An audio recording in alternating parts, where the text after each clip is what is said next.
All right, we're back for part 2. I'm loving how this is coming out. I really want to keep it, but it's going to be a gift, and at least I get to see it on that person every time I, visit or whatever. So that's always nice. So, all right, so I finished my other apron side. So now I have my 2 aprons, and today I'm going to put a flap on one that has magnets in it, and then we're going to put the casing on the top of the apron and thread the belt through, and we're done. All right, so the little magnet that I'm doing here, one of them I already put inside this little piece of fabric. I do this because the magnets, for my machine, I have a metal bed here. They grab on here, so it's really hard to sew magnets usually.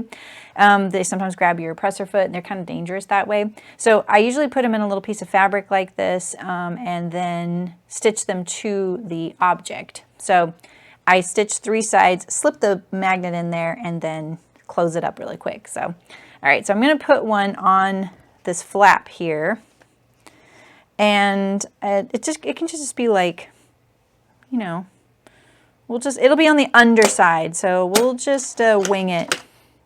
Who, me? Wing it? All right, so I'm just going to make a little curved house. It's probably actually too big. Oh well, this is how it is. The magnet will find the other magnet. All right, so now you just need to slip it into this little pocket. Oh, please let go. Get it in there. All right, and get it away from my machine. I'm going to just now close it just like that. All right, and that's what you'll see on the flap, but it'll be on the underside. All right, and so now I'm going to put the flap right sides together. And if your flap needs interfacing on the top flap, go for it. This is pretty thick. I don't really need it. All right, so we're going to sew a 1/4 inch seam going around the perimeter there. And I just need to make sure I don't hit that magnet. And you don't have to use a magnet. I just thought it would be easier for someone to use that had garden gloves on or whatever. You could use a button or buttonhole, snaps, Velcro. There's all kinds of things. You don't have to. See it grabbing my machine right there? Magnets are no joke. People are always like, put magnets on it. I'm like, have you tried that? It's not as easy as you think. All right, so let's go over to the iron and we'll press this.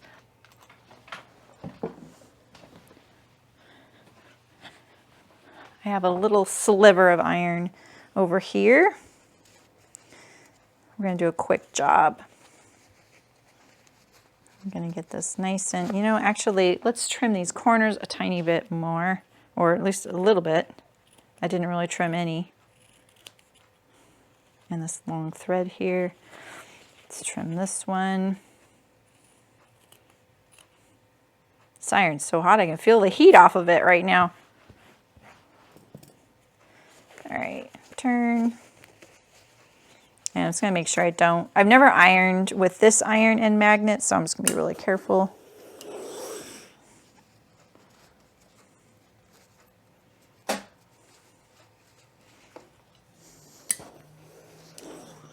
I'd probably work on these crisp edges a little bit more in other circumstances. Okay, ironing the magnets fine on this iron. Perfect.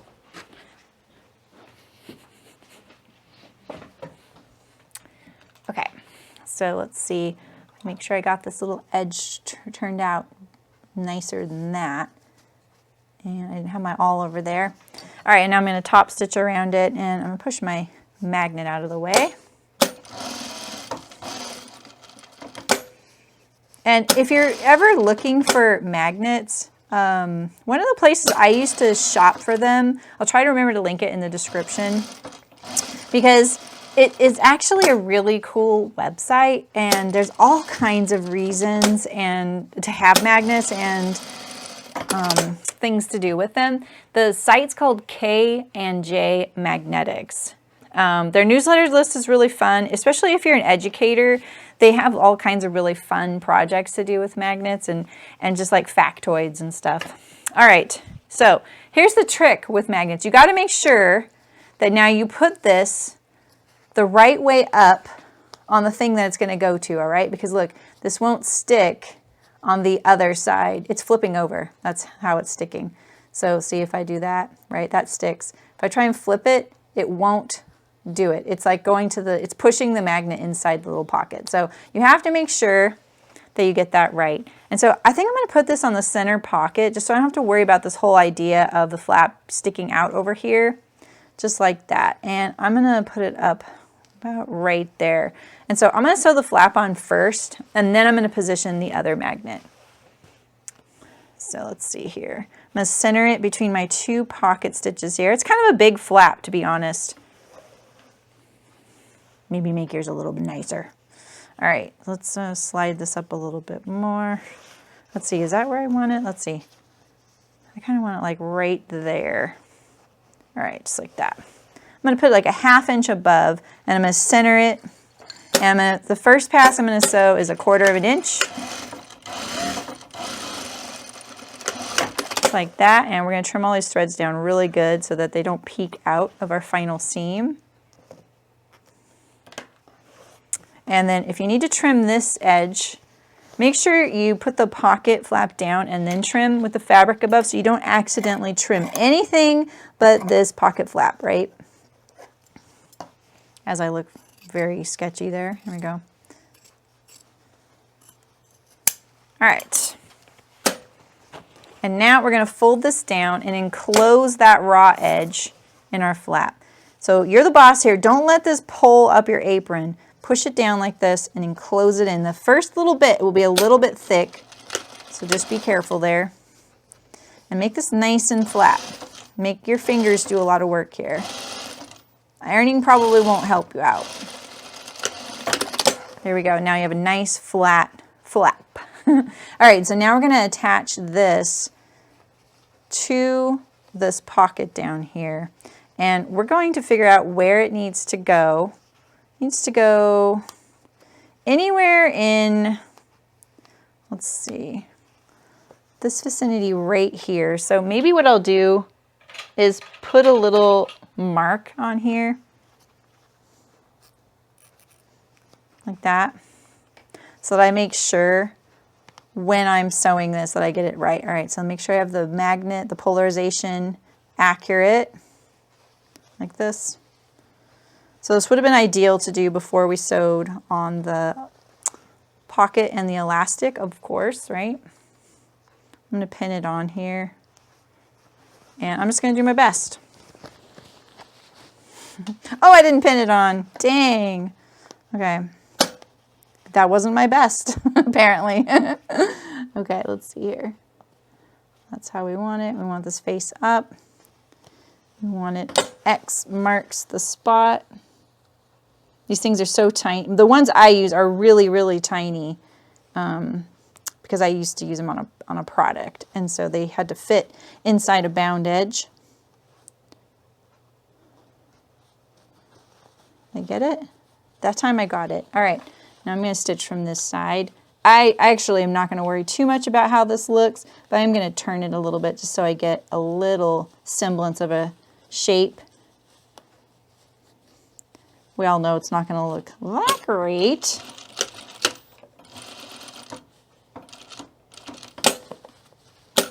Trying to stay away from that magnet again because it is grabbing my machine. I'm going to push that out of the way. My presser foot is on one side of the magnet right now. I'm pushing it out of the way with my awl. You can buy magnets that are bigger than this, that are a lot less fussy, and you can also buy them to have this plastic around them so you can sew it in around this, which is really handy. These are just kind of expensive, so I'm hoarding the few I have. All right, let's see how I did. There's my little funky square.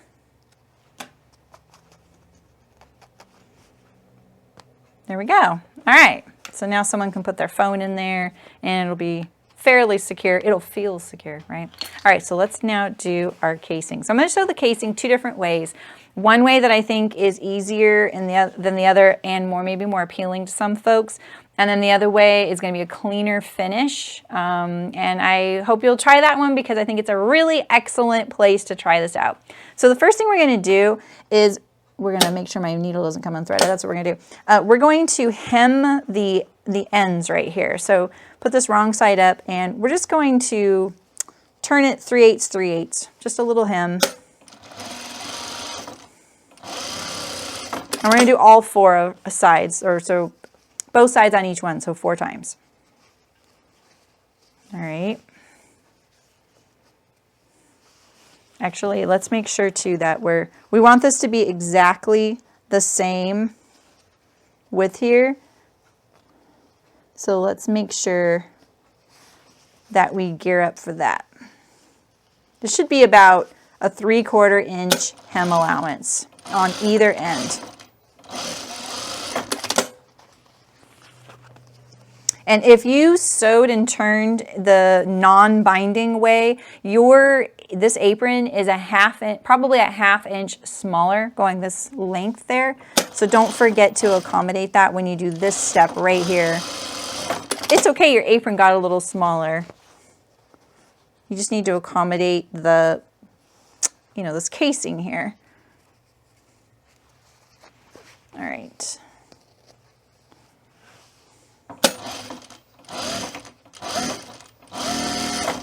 All right, so the first way we're gonna sew this is we're just gonna fold this in half and get all these little threads from our hem towards the raw edge first. Make sure those are nice and pulled towards the raw edge, right? And we're gonna put this right sides together. This I feel like would be the easier way to do this.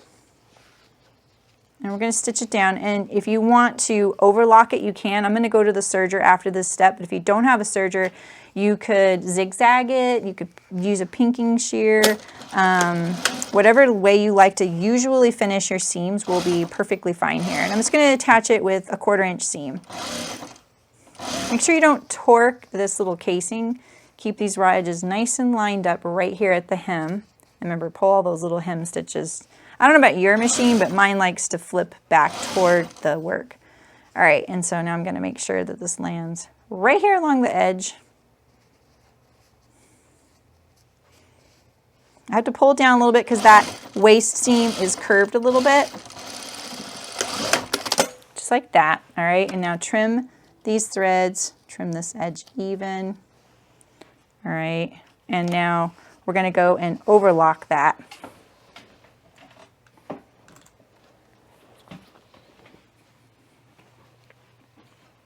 Okay, so we're just gonna overlock this.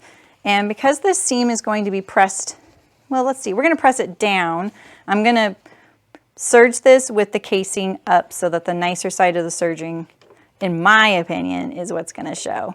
All right, and I'm gonna try one of these new edges. I'm trying to start and stop my serger in different ways. I'm trying to find my favorite. So I'm gonna start this one. And I'm gonna pull, oh, is it too late? I'm still figuring this out. Okay, yeah, I'm gonna pull this tail into the seam like this and enclose it. I'm not good at this yet. I'm still working on getting a nice edge. I don't think I got that one very good. That's okay, that works. And at this end, I'm gonna try and flip it. Let's see if I can do it. Okay, we're gonna get to the edge. My needles need to be out of the work, but down, all right? Or they can be up, that's actually okay. Lift up the presser foot, and then I'm gonna flip the work toward me. And the thing is, I sometimes get a little slack there, so I actually pull on all my threads, like this a little bit. All right, I try not to trim any of my threads. And then I go off the edge, and then I get a nice little round finished edge there. All right.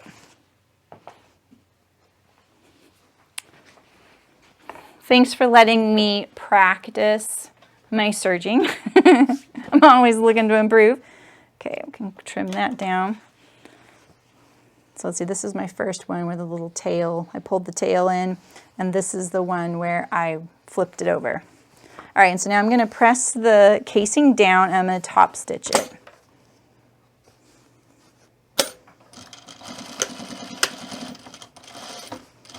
I'm going to pull this apart really firmly.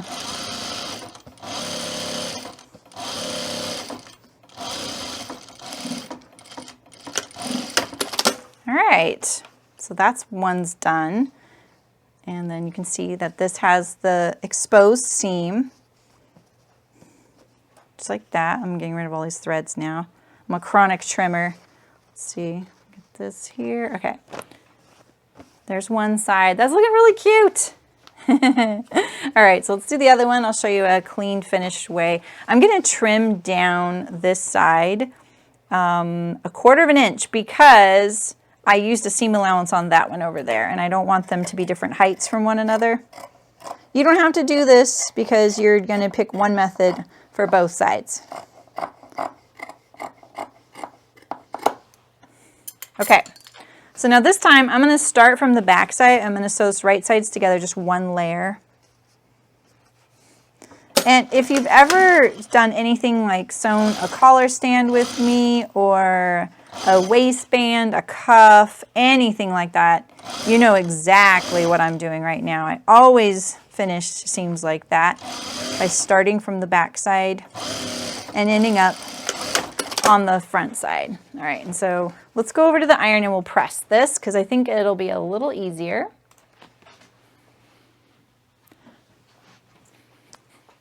And I think we can move the serger now. Let's move it over.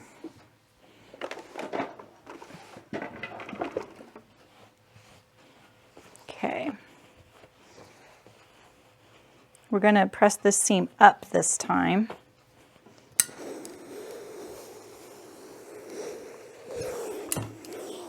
I'm going to do it from this side because it'll be easier. Oh my gosh, this Santa fur from my candy basket, it's everywhere. It's totally tainted everything. We knew it would. All right, and then if you want, you can turn under this edge right now and iron it. You don't have to. I often don't when I'm doing something like a cuff or a collar stand, but in the case of this, because it's an open-ended hole right here, this is going to be totally fine to do, to pre-press this, in my opinion.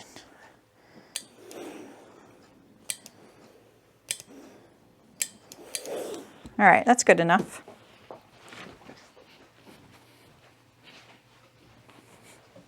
Okay, my little Stream Deck's not working, so I can't press my little button to make it faster. All right, and so now we're going to edge stitch this down. Let's trim all these little threads here. We don't want them peeking out from our seam. And we don't want this to torque, which meaning I don't want this to pull like this, right? Right.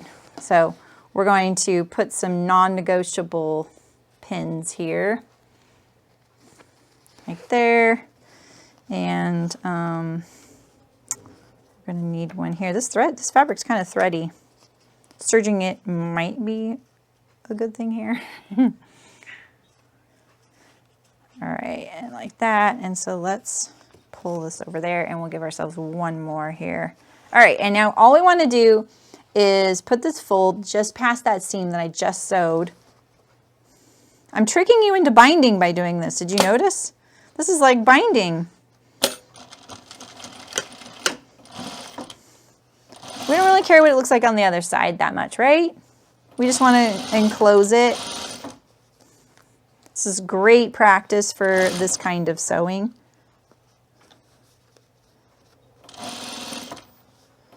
This fabric is so weird, this hemp stuff. It's just got a really strange way that it reacts to handling it.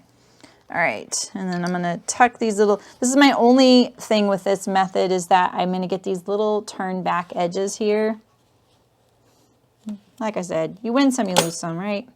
I have this little buckle in here, so I'm using my awl to kind of ease it in a little bit. I don't really want this to hang off the edge. It might.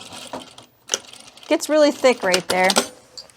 And there we go. Now we have, oh, I have a little tuck there. We can finesse that out though. See that? I can just scratch it. But never panic when you see stuff like that. Move it around in there and see if you can get it to relax. I have a lot of little threads there. And look, it's nice and clean finished on this side. We have a few threads to take care of. This fabric is really thready, plus I had some left over from sewing the seam. And then that's the difference. So, right, so we have this nice clean finished one. And then we have this one with the overlock, which is also clean finished. It's a different way. And guess what? You're done. So if you sewed a belt out of fabric, then you're ready to thread it through your casing. And then you can tie it on if you want. If you're going to do a buckle, then I'll show you how to thread the buckle now. And we'll thread my little tool belt as well. So we'll put our webbing through here. I didn't have a 2-inch wide buckle. I have a bin that says 2-inch buckles, and it's filled with 1.5-inch wide buckles. So we're using what we have on hand. For everything I'm sewing this month, I'm using everything I already have on hand. I'm not going to buy anything for any of it. We have lots of stuff we can use. We just got to be creative sometimes. I had to even piece this webbing together, but that'll be okay because I put the seams of the webbing where the casings are. So, like that. All right. Oh no, I just pulled that one a little too far.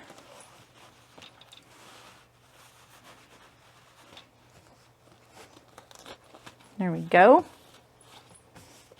All right. I can't tell where this seam, oh here, this one goes here. There we go. There we go. Now I got it. All right, so now we have our apron. I haven't hemmed my ends yet. Okay, so when you have these kinds of buckles that have a 3-bar slider built into them, you want to utilize that bar because it'll help your webbing stay put without slipping. The buckle won't slip, all right? Sometimes it does, it just depends on what fabric you're using. This webbing is actually pretty good for a buckle like this, but fabric would work better in here because the fabric would be bulkier, and this is pretty condensed, right? It's not very thick. So, all right, so we're gonna go in here and then down here. And then I would hem this. You can hem it before, but it's a little easier to hem it once it's through here. Just like that, and now you have one. And then same thing. This one doesn't have a adjustable side. This is the side that you actually do sew it once it's in here, which I don't know why it's not going in there. There we go. Let's grab a corner like that.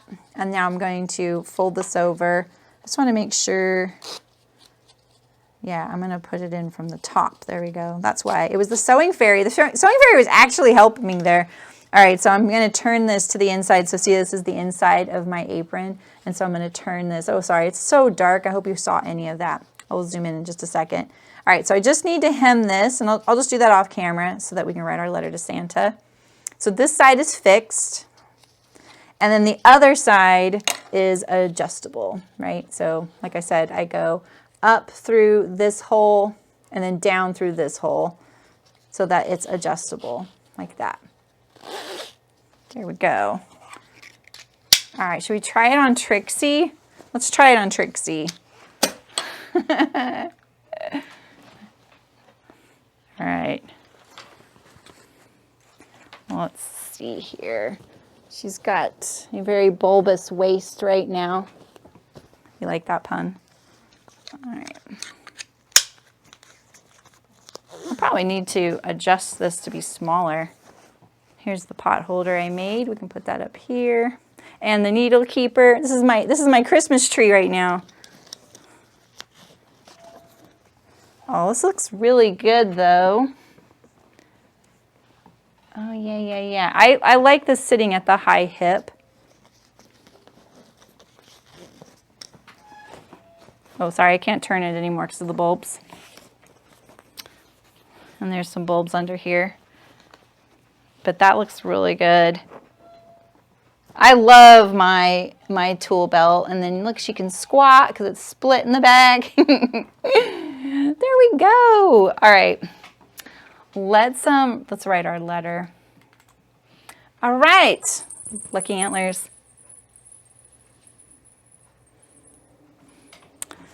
I thought I'd be mending sweaters this month, but I don't know. I'm just having a lot of fun sewing every little free pattern and non-free pattern I have right now. It's fun to just touch them and work on them. So, all right. So let's see here.